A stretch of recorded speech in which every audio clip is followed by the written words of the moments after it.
Hey everybody. Okay, so today I want to talk about eco-friendly kitchen survival tips because this time of year there's just a lot more happening in the kitchen, so I feel like it's like the perfect time to work on some ninja efficiency moves. Okay, so I have 7 ideas that I want to share with you.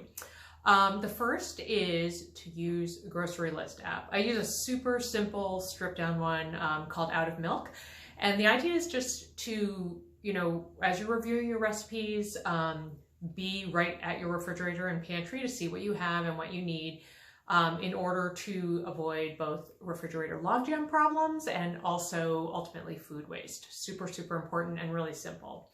The second tip is to compost as you food prep. I've talked about composting a lot in the past.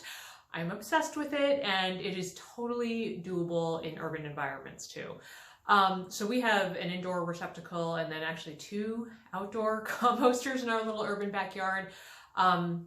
But you can just do it really low barrier to entry too.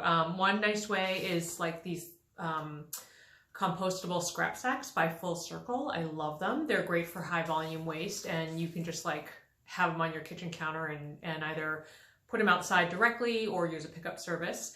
And it's just, composting at this time of year especially is really good just because, the more you're in the kitchen cooking and preparing, your produce waste is probably going to go up. So better that it goes into a composter than into the trash. Okay, third tip is to enlist little helpers. I'm a huge fan of cooking with kids. So important. It's a great time to teach them eco-friendly kitchen skills as well. And my 8-year-old's favorite thing to do is to cook when we're cooking or baking together is she'll pretend we're on like a kid's cooking show and somebody will be the judge and somebody will be the contestant, and we kind of narrate through the whole thing. So it's actually quite fun. Just crank up the tunes and go. Okay, fourth, this is ridiculous, but for a long time, I refused to get myself a veggie brush because it seemed like a very wasteful thing, even though they're like less than $5. I'm using this one, also Full Circle, and it's just a way more eco-friendly choice because you're wasting, or I'm wasting, less water and time by using a brush versus like my other method of soaking vegetables and then trying to get off little bits by hand.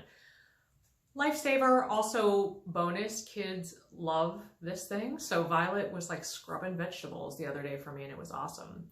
Okay, 5, convert to glass storage. So this is definitely something we're still actually in process of, mostly because we get takeout containers and then I try to use them to their whole life's use.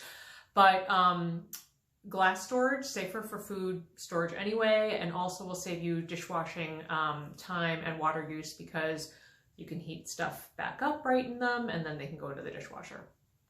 Okay, speaking of dishwashers, number 6 is to be smart with your dishwasher. Load it full, but not overstuffed in order to save water and energy. And then I also recommend running it at night because I don't know if it's just our dishwasher, but it's quite noisy and the noise kind of drives me crazy during the day. So I always try to run it at night at the end of the day when it's full, both to reduce daytime noise and also so that just time helps everything dry out versus having to take stuff right out and dry it. Will save you time too. And then finally, I wanted to recommend getting sink tools that really work for you. So I just mentioned the dishwasher, but I also love doing stuff like roasting pans of veggies. So there's a lot of stuff I make where the dishware or the serveware or the bakeware can't go into the dishwasher. So basically my kitchen can become a disaster zone very quickly. So I recommend getting some tools that work. I have mentioned a couple Full Circle products. I actually don't have this one with me right this second, but they have like a scraper where one side is good for stainless steel and ceramic and the other is good for nonstick. I'm also obsessed. I just bought these walnut scrubbers. I actually have, these are just like the scrubbers themselves. I also have the ones that are like half sponge, half scrubber. And I'm obsessed with these because the scrubbing part is actually made of walnut shells. It's so cool. All right, so if you have any questions about eco-friendly kitchen survival tips, or if you have favorite tips, I'd love to hear them. Share them with me, and I will see you next time.